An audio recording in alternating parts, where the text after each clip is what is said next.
banana cake. Ahambada moida lupa kungi itu dulu ba. Moida pio lupa kungi. Sirang kata lagi. Jarum kun moida kun ada ga? Puri. Coklat ni. Coklat tu. Si mang terapi boleh tak? Terapi bernama pio. Warna ni. Warna ni. Keris harga saya. Yes, hadu ni. Aduga batar mangapi bisa ani ka pio. Yang lik na. And then yarum pa ko dira duga. Hotel management tambanila siga seloy hayre ni ha. YouTube to tambani. YouTube to tan. First banana LAFOI. Sila LAFOI jangan buksan lagi ya.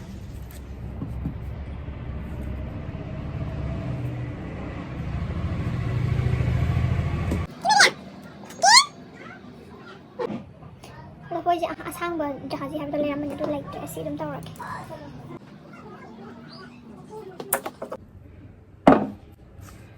Duga butter.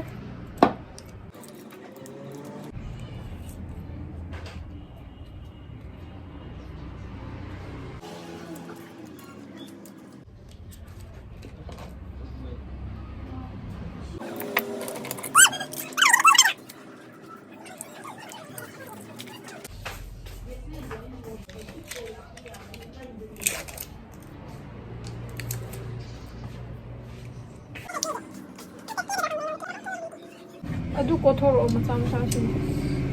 Saya Dana kotor. Sini yaw sini pamujo saya kotor kalau ada yaw sini.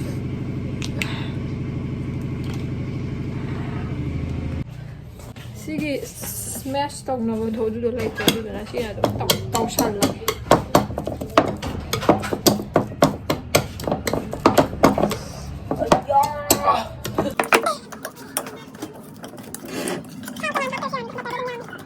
Kita kopi hap sila.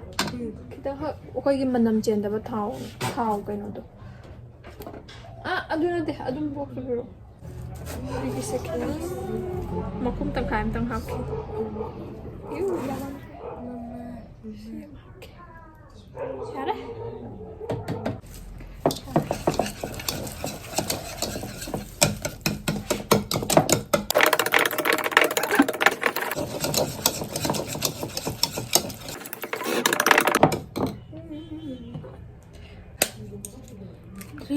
Ahum yerum.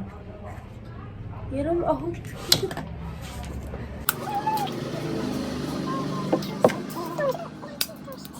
Ay ko tugai sih, yang pian tugai dra. Ada.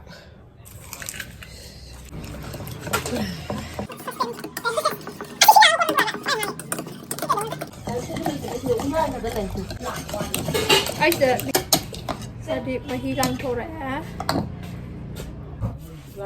Aduga si sina choco chips like tabagi maka ka choco chips kita ta siya.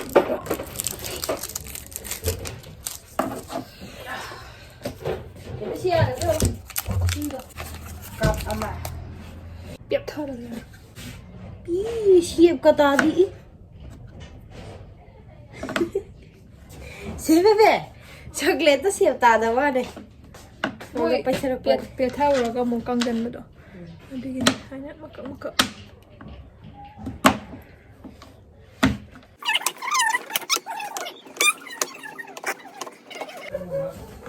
Aduh ni. Tanggung jawab lah. Ay, semai lok tuh, ini kan.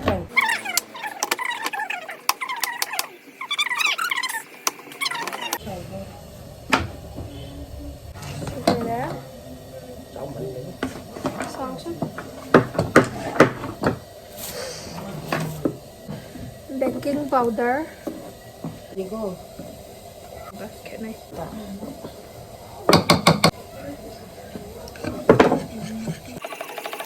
Oi namnaba thum kitang hapke aduga chini hapke je thum ko kasi ka bodo adu thum je only one pinch ang hapke chini di parang na to khabai jaw hapke Sini yang sebesar lah tu nak siam tanghap. Tanghap, tanghap. Ya.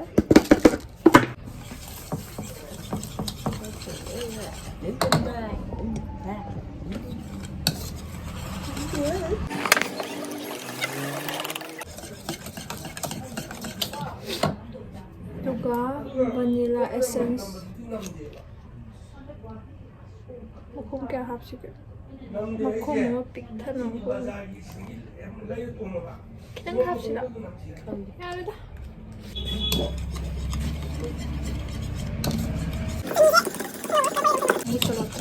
Sini se tumna ba kada sini kada और फिर गनी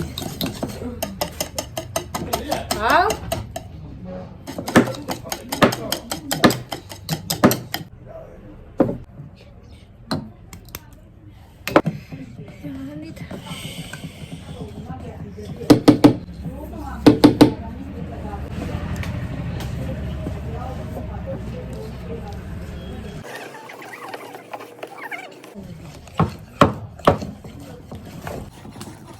ये खुजिन से सोई देना comment कर दे ला कर दे खाने खुजिन दुक तक तो सही का है ना से दोसी आई की खुजिन चुका तक तो खुजिन नते से extension है it's all cleanนี่เคยได้ก็ต้องได้แบบखुजिनคือใช่แกมันไม่เอากันไปตักผู้ส่วน อันนี้สังคมหับชื่อตัวแก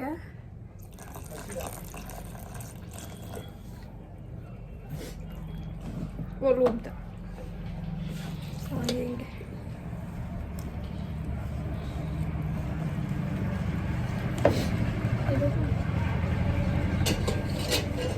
Padra.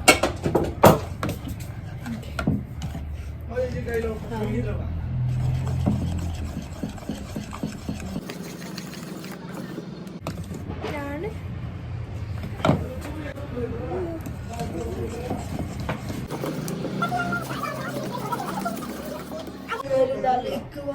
Yani si choco chips sing se hapse lagya. Yana? Hara thongay chomda. Ado ahoy cake se hoje without oven da same doine ahoy oven laite ba ko dugi without oven gi se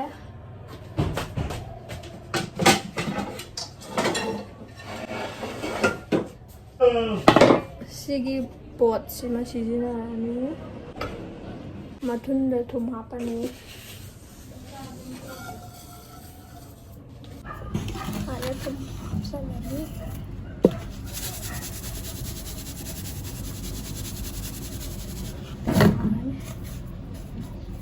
aduga sigum bastin thum hapani sigi kon si doi na bake tawage du manung se hana thau khara tation ge thau tation le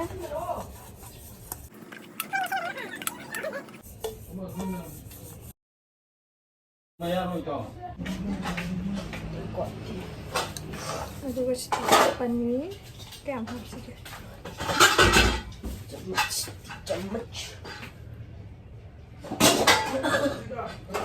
हाँ इसको तो पूरी आवा पूरा रोए तो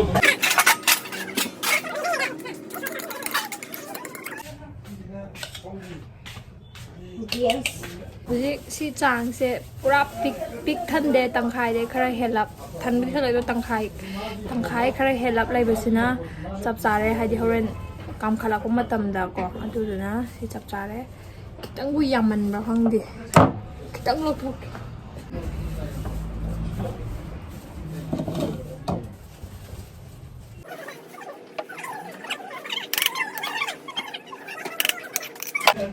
kitang lo thuk edu si hapchal lage sida medium heat ta tham doine ba medium adu to ga 30 to 40 minutes manung da maning boki manung da mungani adu check tawaraga yare yam le khata bi kidang khak sumaina 시기 짱 순이 무로 하면 나 Ngatan kita uhiya minit ako mari ado ka hapsan ke. 합살라게 하지 합살라니 aduga makhung khunjalani aduga minute 30 to 40 manungda mu yengase 30 manungda yengase abuda phajana mundraga na 40 thamase bro na ai ka tom tieng jang ai ka to yeng ai ka ai ra sino Atskay. ako di kek chemi e kek nang pizza roi nang saning dra sa sida kek la phoi gi kek nang ai ka to yeng ge sa dum sa nang ai ka to te yeng ge dum ai ka sidra haji tiam tiam ku su biam sijana kya da ngauri ba kam khala me to mini kuntra di phara wat khini piet li wat khini makhawa shi ne makhawa de mun ba hora mani ba khang bra sa hai to ka Lock sa kamu lock. Kibeli kita nga. Na sila kamu. pammo ne ko Hamo. Pedramen. Paidrami pizza ka. men gisle Hoy na hauji na sai sem ba cake to. Banana cake to. Kana dark oy gidra khamre do dark oy de khoi di brown sugar hap ta bai ma le ado. Ngasa ina pik thangal akan na sal lo habu so dum san yam kan chan di san san gada boy jan yam kan na kam khat tre. Sare. Si hanaka ake. ne ka da lu green ba eje be ne ka da sa na de Ako yenge, sapon. Yenge habene. Ay yenge habene. shibu hero ne Kari pa eh. je kujin su mai kujin Hento ko sa kana. Yenge ba hento ko sa kana. Ay kasto. Yenge yenge. Ye. Ka oye ay ko ka tem ta pa di ye. Yenge haba. Yenge. shibu hero ne ma Sino oy de kai no phak ti kai no kai pa iba. Ko sino de. Kai na nai lo ke sa slo. Ke sa slo ah. To.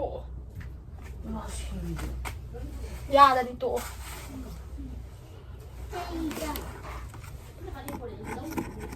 Makhadi soidana karamgadawa male aina khangda.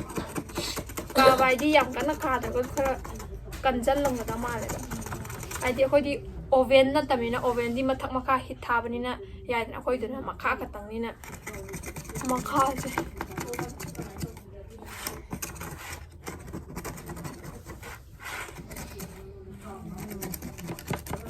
nang ka da gila osida kala de khujini phak na phak e ka Aina thokore. Oh, itu ya lo. Napa parani lo. Makasih. Soy tadi. Kagak di. machi leng da ban Mah, kayaknya. so da ba long thada ne Sabar itu kan yang tutup muka. ta to ne smai pa yo do ko thara mo ma de sai Dum lao na sa kayo no. je be lang pa yo thara ke wan so te ke la kan ya Na, buti na dum pang bulao. te la madam no Kaya kay ay pairo ying dang. Ying ba? Si kadai na narage. Kasi pakare mana pakare lao. Kaya lakre ko dum. Nak na gare ko. aya Yani se. Yaro. hai tu mana yaru ke jeli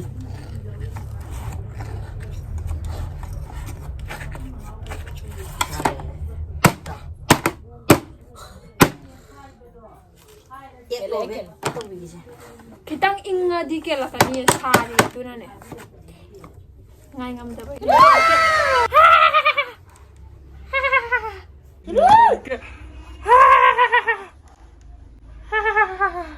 Makala napsan na bra. Tu napsan na ikara anu. Yare. Whatever. Chocolate to fana dum hasadra. Chocolate to. ꯍꯥꯎꯗꯤ ꯌꯥꯔꯦ ꯀꯩꯗꯧꯔꯒꯦ ꯅꯪ ꯐꯝꯃꯨ ꯀꯩꯗ ꯑꯩꯈꯣꯏ ꯆꯥꯅꯕꯅꯦ ꯌꯣꯟꯅꯕꯁꯨ ꯅꯠꯇꯦ ꯍꯣꯃꯣꯏ ꯆꯥꯁꯨ ꯂꯥꯛꯑꯣ cake ꯇꯤꯟ ꯅꯠꯇꯕꯒꯤ ꯑꯩꯈꯣꯏꯒꯤ ꯆꯨꯝꯅ ꯑꯩꯈꯣꯏ ꯑꯗꯨꯝ ꯌꯨꯝꯗ ꯁꯤꯖꯤꯟꯅꯕꯒꯤ ꯀꯣꯟ ꯑꯣꯏꯕꯩꯅꯦꯕ ꯇꯨ ꯀꯩꯁꯨ ꯀꯥꯗꯦꯕ ꯃꯈꯥꯗꯣ ꯍꯥ ꯌꯥꯔꯦ ꯇꯞꯄ ꯇꯥꯒꯦ ꯇꯥꯗꯣꯏꯅꯦ ꯇꯥꯔꯦ ꯀꯛꯂꯛꯑꯒꯦ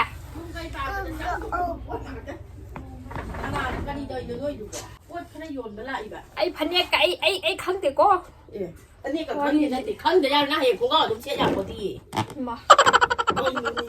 ꯍꯧꯖꯤꯛ ꯑꯩ ꯈꯔ ꯁꯨꯝ ꯂꯩꯁꯟꯒꯗꯕꯅꯦ ꯀꯩꯅꯣ ꯅꯣꯏ ꯇꯧꯏꯗꯨꯕꯣ ꯀꯦꯛꯅꯦ ꯆꯥꯒꯦꯔꯥ ꯂꯐꯣꯏꯒꯤ ꯀꯦꯛ ꯍꯥꯎꯗꯧ ꯃꯥꯜꯂꯦ ꯌꯥꯝ ꯁꯥꯔꯤꯑꯕ ꯑꯩꯈꯣꯏꯅ ꯐꯛꯏꯗꯣ ꯏꯪꯕ ꯉꯥꯛꯇ ꯉꯥꯏ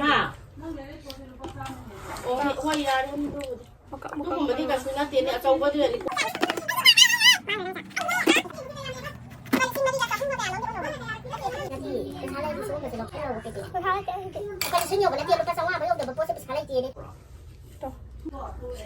ꯅꯣꯏ ꯃꯥꯅ ꯄꯩꯁꯥꯗꯣ ꯂꯩꯇꯕꯒꯤ ꯑꯩ ꯍꯧꯖꯤꯛꯇꯤ ꯄꯩꯁꯥ ꯂꯩꯇꯦ ꯍꯥꯏꯕ ꯅꯣꯡ ꯅꯤꯗꯤ ꯂꯩꯔꯗꯤ ꯇꯣꯂꯣꯞ ꯐꯪꯉꯣꯏꯗ꯭ꯔꯣ ꯅꯪꯒꯤꯗꯨꯕꯣ ꯑꯩ ꯚꯤꯗꯤꯑꯣ ꯑꯝꯇ ꯅꯝꯒꯦ ꯆꯠꯂꯣ ꯑꯩꯈꯣꯏ ꯃꯥ ꯈꯟꯗꯣꯏꯗꯤ ꯈꯜꯍꯧꯋꯦꯕ ꯑꯩ ꯄꯤꯊꯣꯛꯈꯤꯗꯣꯏꯕ ꯑꯣ ꯈꯟꯒꯦ ꯆꯠꯂꯣ ꯆꯥꯔꯣ ꯑꯃꯃꯝ ꯄꯥꯏꯅꯔꯣ ꯑꯃꯃꯝ ꯄꯥꯏꯅꯒꯦ ꯑꯝꯇ ꯂꯩꯍꯧꯗꯣꯏꯅꯦ ꯁꯤꯗꯤ ꯑꯗꯨ ꯁꯦ ꯆꯣꯀ꯭ꯂꯦꯠꯁꯨ ꯌꯥꯎꯕꯅꯦ ꯆꯣꯀ꯭ꯂꯦꯠ ꯃꯀꯨꯞ ꯃꯀꯨꯞ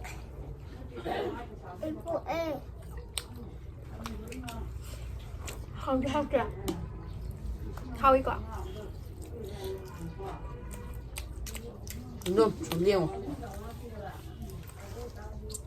ꯄꯣꯁ ꯇꯧꯔꯛꯑꯣ ꯁꯨꯃꯥꯏꯅ ꯑꯗꯨꯝ ꯅꯪꯁꯨ ꯄꯣꯁ ꯇꯧꯔꯛꯑꯣ ꯁꯨꯃꯥꯏꯅ ꯄꯥꯏꯔꯒ ꯍꯥꯏꯌꯥ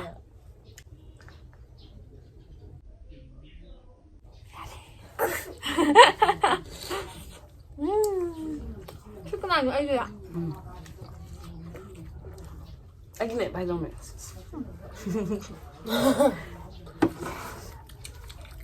ꯆꯥꯗꯨꯒ ꯍꯣꯠ ꯆꯣꯀ꯭ꯂꯦꯠꯅꯦ ꯅꯠꯇꯦ ꯕꯣꯟꯕꯤꯇꯥꯟ ꯑꯗꯨꯒ ꯁꯥꯏꯃꯤꯟꯅꯧ ꯍꯥꯎꯕꯅꯦ ꯀꯦꯛꯇꯨꯒ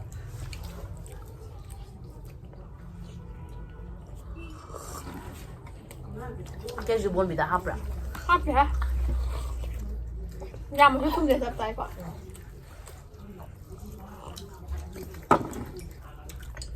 ꯅꯪꯒꯤ ꯁꯤ ꯄꯣꯛꯇ꯭ꯔꯦ ꯃꯥꯀꯨꯝꯗꯦ ꯃꯌꯥꯅꯤꯕꯗꯤ ꯌꯥꯝ ꯅꯨꯡꯁꯤꯗꯦ ꯀꯩ ꯍꯥꯏꯅꯤꯡꯉꯤꯕ ꯁꯦ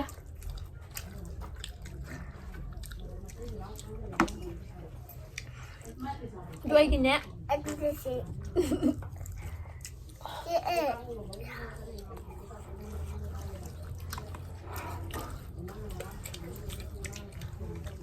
ꯍꯥꯎꯔꯦ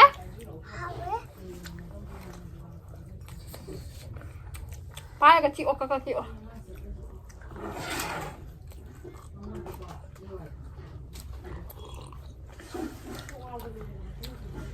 अरे याम थोकनी ना खन लेने बा पिक थंकलकनी खन ने ए वखल दा हमरा लो याम याम से को सो न साइड पुला हाबा मन सुका दong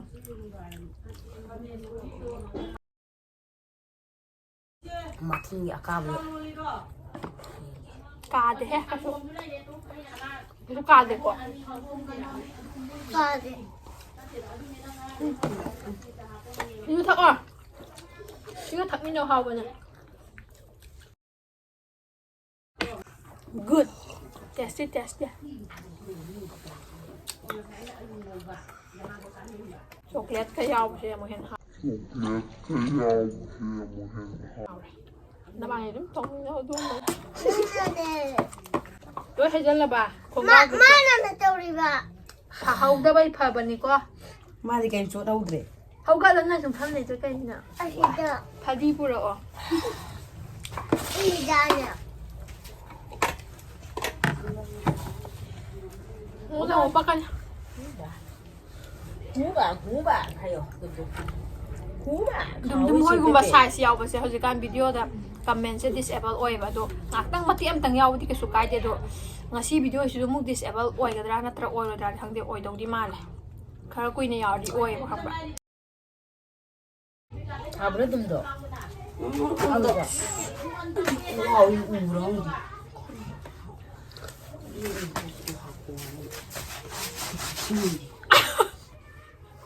Ay, siya ko.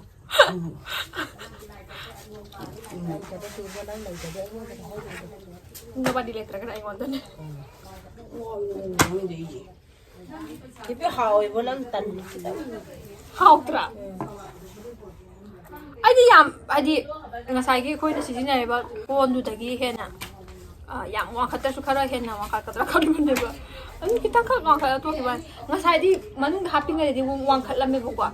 Mai de lai mu tha kar kan na khar nem thar e ba. Ya ra ba lo shala si kwa nang cha lai bo lo. Di wa. Ai ta ta kia. Tha o tha bu di. Ay, tatakike. Amo lo hai ja le ai ngon da mo. Ya ra se. Ado kasi video se ako. Ado nga si video se nungai biraga di like tau bira mo masung subscribe tau bira mo. Bye guys. Ayun. Na kayo bye guys hayo.